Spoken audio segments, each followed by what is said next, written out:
러시아가 처음에 단기전으로 우크라이나를 먹을 줄 알았는데 그게 안 되고 장기전을 흐르고 휴전을 해야 된다 말아야 된다 그런 상황인데, 러시아가 1년에 50여 발을 그동안 만들어 왔다면은 지금은 한 달에 50발씩을 생산한다고 해요. 어떻게 이제 빨리 더 만들어서 우크라이나를 나중에 작살을 내자. 휴전을 이제 어떻게 서둘러서 한다 하더라도 종전은 아닌 것 같아요. 폴란드 수출은 안정적으로 갈 것 같고, 거기에 이집트도 지금 등장하고 있고, 그래서 이집트도 지금 진행이 될 것 같고.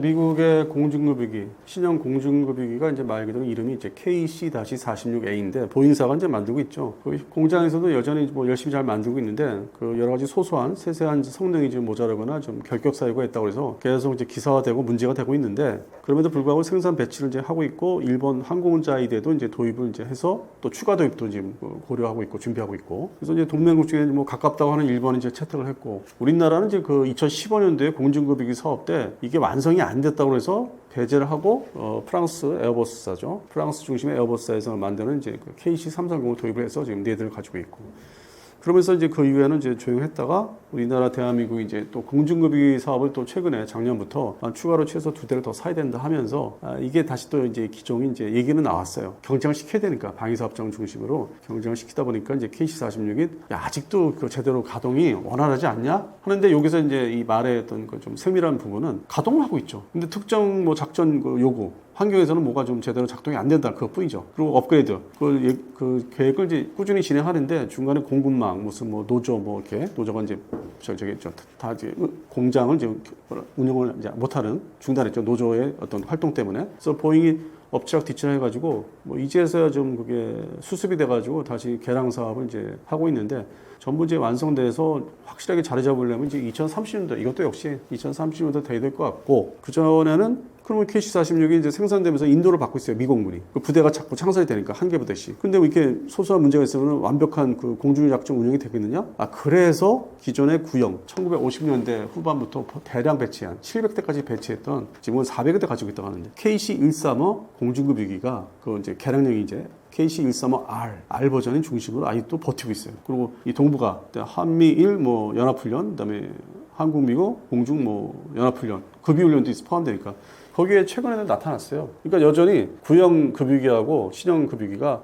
같이 이제 공존하면서 문제를 일으키지 않는 거죠. 작전하는 데 있어서, 급유하는 데 있어서 구형 KC-135R 급유기라 해서 뭐 성능이 뭐 나쁘거나 이제 그런 게 아니고 효율성 문제죠. 빨리 이걸 붐을 이제 이런 막대기 같은 붐을 이용해서 빨리 급유를 이제 신속하게 해줘야 되는데, 그런 이제 그 속도, 시간상의 어떤 그런 차이가 있고, 뭐 그 급유하는 양이 좀 뭐 비교가 되면 좀 차이가 있다든지, 급속하게 쫙 압력으로 뿜어준다든지, 이렇게 그 망을 통해서 공급망 그 해당되는 그 망을 통해서 해주는 게 차이가 있는 성능의 차이, 세밀한 차이죠. 이게 근본적으로 급유 작전이 뭐 못한다는 거 아니에요. 뭐 큰 문제는 아니죠. 뭐 어느 정도 이제 안전 공역에서 급유를 해주면 되니까. 그래서 그런 부분에서는 뭐 별 이렇게 불편하거나 어렵다는 얘기는 들리지는 않아요, 일선에서. 우리 대한민국 공군이나 연합 전력이니까 뭐 미군 측, 주한미군 측에서 대신 얘기하는 거나 아니면 주인미군 측에 어떤 뭐 나오는 얘기들이 그런 건 특별히 없습니다. 대신 이제 보잉사는 미국 보잉사는 이제 유럽의 에어버스사처럼 그 KC-330처럼 좀 완벽하게 완성을 시키려면 이제 시간을 또 이제 그들은 받아서, 돈을 받아서 이제 해결을 해야 되고, 그래서 그런 문제가 현재 남아 있죠. 러시아가 이게 처음에 단기전으로 우크라이나를 이제 먹을 줄 알았는데 그게 안 되고 장기전으로 이제 흐르고 휴전을 뭐 해야 된다 말아야 된다 그런 상황인데, 그러다 보니까 뭐 드론은 이제 소모성 탄약처럼 사용하고 있고 양측이, 그다음에 포격전 좀 더 단위가 하나 더 높은 파괴력과, 그리고 이제 또 탄도탄이 존재하고 그 공중 공격, 공습이 있죠. 전투기나 공격기, 폭격기를 통해서. 그리고 또 하나 존재하는 게 순항미사일. 근데 순항미사일이 러시아가 이제 뭐 1년에 50여 발을 그동안 만들어 왔다면은 뭐 지금은 뭐 한 달에, 1년이 아닌 한 달에 뭐 50발씩을 생산한다고 해요. 그래서 그 생산량이 이렇게 엄청나게 늘 수 있냐. 그리고 러시아가 이 전쟁을 이제 일으킴으로 인해서 뭐 제재를 받고 있는데, 공급망 이런 여러 가지. 근데 뭐 최근에 뭐 소식을 이제 보니까 이 미사일 제품을 이제 소위 이 미사일을 이제 순항미사일 만들기 위해서 여러 들어가는 이제 아주 세세한 부품들이 있지 않습니까? 그냥 분해하면은 빨간도 그냥 기계, 뭐 이렇게 쇳덩어리, 소프트웨어 뭐 연동되는 뭐 구동 장치, 뭐 컴퓨터 우리 노트북처럼 이제 그런 걸 이제 이렇게 대체적으로 볼 수 있는 건데, 그러한 그 부품들, 제품들이 다 모여서 순항미사일이 이제 완성되는 건데, 그게 서방 측 제품들을 다 암암리에 사가지고 만들고 있으니까 거기에 한국제 제품도 들어가 있다고 제가 얘기를 접했습니다. 그러니까 여러 나라, 뭐 일본제도 들어가고, 뭐 중국제도 들어가고. 그러다 보니까 이제 이게 옛날 그 냉전 시절 때와 달리 이게 통제가 1990년대부터 이제 서로 다 자유화됐지 않습니까? 그 무역 거래가 아주 전면적으로 뭐 중국 포함해서. 그러다 보니까 이게 다 뒤섞인 거죠. 옛날 같은 통제가 이제 다시 돌아갈 수도 없고. 그리고 무엇보다도 이 한국에 있는 그 해당되는 부품, 관련 소재나 부품이 제3국으로 이제 수출이 돼요. 뭐 저쪽에 아프리카에 무슨 뭐 우리가 잘 모르는 나라, 아니면 저 중미, 남미 이런 데 수출이 되면은 다시 또 거기서 포장가리에서 다시 또 러시아로 보내요. 그러면 그 나라를 거쳐 세탁을 하면은 그게 일일이 다 감시가 안 되니까. 그리고 그걸 받아다가 완성을 시키는 거잖아요. 딱 꼽아가지고 뭐 프라모델 하듯이 완성해서 딱 미사일이 나오는 거니까. 그러니까 그런 측면에서 이제 어려워진 거고, 이쪽에서는 서방 측에서는. 반대로 러시아는 이제 그 옛날 아주 혹독한 냉전보다는 지금은 문제가 없다. 무기를 생산하는데 어려움이 없으니까 증산을 하자. 돈은 이제 갖고 있으니까 어떻게든지 빨리 더 만들어라. 만들어서 우크라이나를 아주 그냥 작사를 내자.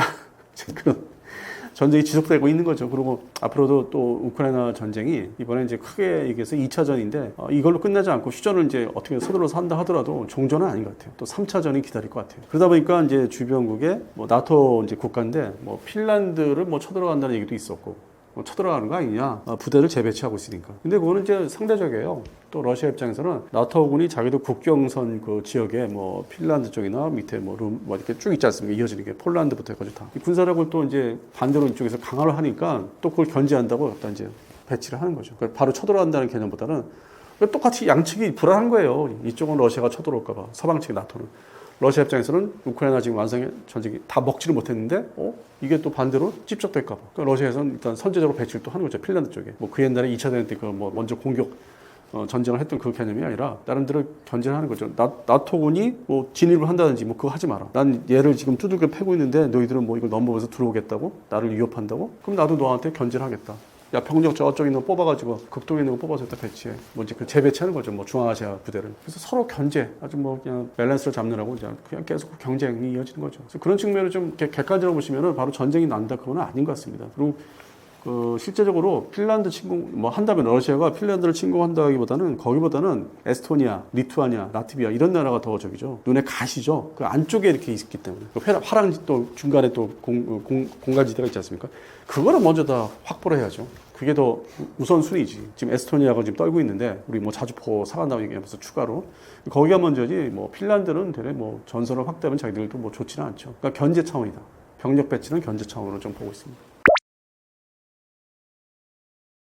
현재 뭐 러우 전쟁, 우러 전쟁이 지금 계속 뭐 끝나지 않고 뭐 아니면 최소한 휴전이 안 되고 있는데 그러다 보니까 이제 옆에 나라에 이제 폴란드가 딱 붙어 있지 않습니까? 그 지형상 지리적으로 계속 불안한 거죠. 일단 지금 가라앉아야만 일단 지속적인 어떤 싸움 자체는 가라앉아야만 뭔가 다른 얘기, 다음 준비를 할 수 있는 건데 그러다 보니까 이제 이 폴란드 측의 무기 확보 사업이 그 K방산 중심으로 이제 계속 발주가 되고 뭐 어떤 거는 계약이 안 됐다. 이제 그게 뭐 이제 이어지고 있는데 지금 현재 자주포는 지금 자기들이 진짜 필요한 핵심 장비이기 때문에 계속 발주를 이제 차례대로 하고 있고 전차가 이제 지금 타결을 못 짓고 있죠. 뭐 5월 달에는 타결 짓는다고 했다가 이게 지금 또 6월 달로 넘어가는 것 같고 그러다 보니까 뭐 K2 전차 그렇고 근데 대신 이제 또 하나가 있죠. 3대 무기 중에 K방산 폴란드 수출의 FA50 전투기 1차 12대는 이제 잘 가 있고 나머지 36대 개량한 거 블록 20이라고 하는 거 PL 버전 이게 뭐 얼마 전까지만 해도 시중에서는 이제 많이 걱정을 했어요. 미국이 뭐 수출 승인을 그 레이더 관련된 거 뭐 무장 관련된 것도 포함해서 계속 뭐 이렇게 지지부진하다 안 해주고 있다. 그래서 이게 사업이 지금 납품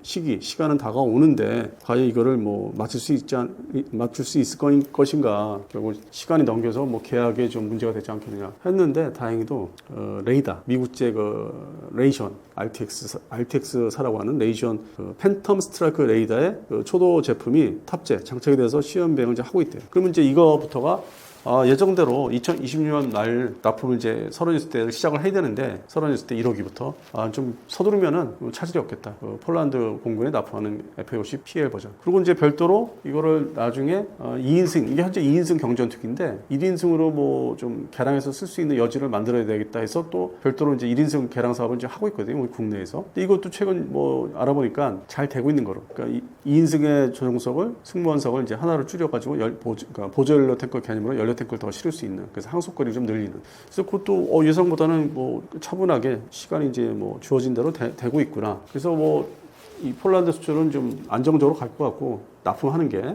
그리고 이제 나머지 나라들, 대상국들, 뭐 여러 가지 나라들이 등장하지 않습니까? 거기에 이집트도 지금 등장하고 있고, 물론 이제 뭐 중국제 그 J10CE 버전 뭐 산다고 해서 우리 사업이 뭐 위협받는 것처럼 얘기들 하시는데, 그건 별도의 사업이고, 이집트 공군이 하여튼 뭐 여러 종류의 전투기나 공격기를 가지고 있기 때문에 각 기종별로 대체하는 소요가 좀 다르고, 그래서 이집트도 지금 뭐 좀 진행이 될 것 같고, 그래서 그런 것들이 이제 옵션. 그러니까 우리는 이제 대수뿐만 아니라 이 성능에 대해서 요걸 좀 더 개선해서 구입을 하게 되면은 가격이 어떻게 변동이 되느냐. 그런 거는 이제 계약을 안 한 이집트가 대상이 되고, 그다음에 이제 말레이시아가 이제 M 버전이라고 하는데 FA50M, 그러니까 말레이시아라고 이제 지칭하는 거죠. 그거에 대해서 이제 2차 발주. 현재는 1차 발주거든요. 18대. 그래서 이 물건을 이제 받아서 써본 다음에 2차 발주를 이제 하겠다는 이제 의향을 이제 가지고 있기 때문에 이 개량 사업이 상당히 중요하거든요. 나머지 수출하는 데 있어서. 물론 뭐 좀 저렴하게 사갈 나라들은 그냥 기존의 대한민국 공군 수준의 개량이 안 된 버전을 이제 요구하는 나라도 있는데, 이 주변국의 어떤 전장 환경 대비가 좀 첨예화된 나라들은 또 개량령을 요구하고 있고. 그래서 이 항공 분야는 3개 그 자주포나 경전투기나 전차 중에서 가장 뭐 좀 안정권이 들어가지 않았나. 뭐 자주포는 원래 뭐 착실하게 안정권에 있었고. 근데 남은 문제는 이제 K2 전차의 그 개량령, 과연 이제 이게 뭐 K2 PL 버전 같은 거, 이걸 제대로 이제 계약을 맺어서 생산을 할 수 있는지, 그게 좀 아직은 불투명하죠. 시기가 좀 자꾸 미뤄지고 있어요. 그래서 그런 부분, 방산 수출이 또 이제 그런 부분에 지금 주시가 되고 있고. 그래서 항상 관리가 중요하고, 그다음에 여론 관리, 언론에 대한 관리를 이제 너무 과장된 국보 뉴스만 이렇게 만들어서 할 게 아니라, 뭐가 잘 되고 있으면 되고 있는 대로, 그다음에 문제점이 있으면 있는 대로 좀 이렇게 보완을 해야 되는 얘기들을 좀 섞어서 해야 되는데, 그런 부분도 관리가 돼야 되는데, 이제 새로운 정부에서 방사청이 이제 어떻게 주도할지는 좀 두고 봐야 되겠습니다.